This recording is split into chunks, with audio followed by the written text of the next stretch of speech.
United Club of Nigeria,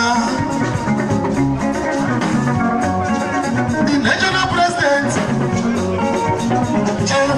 Chino Desebo, Otiagano Mushu, Otuobedia, Chairman of Chief Executive Officer, Chief Electrical Nigeria Limited, Kogalanakada. Chino Desebo, Ibi Neme Baloba, Agame Buso de Galone, Yes, oh, Mama.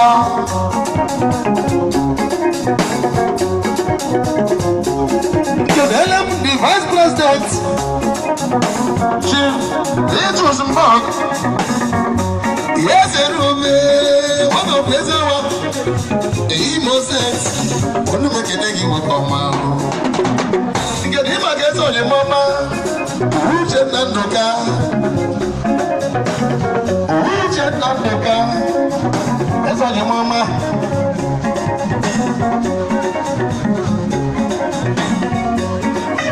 Yes, you see, well, I'm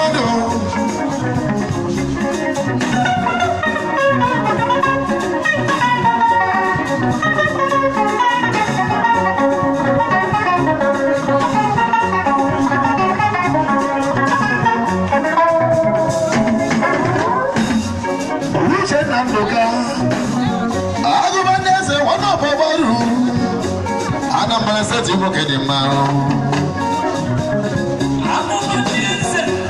Yeah, Gigi, well, I'm going to get him a car. Oh, that gosh. Guess what your mama holding on the buggy with that gosh.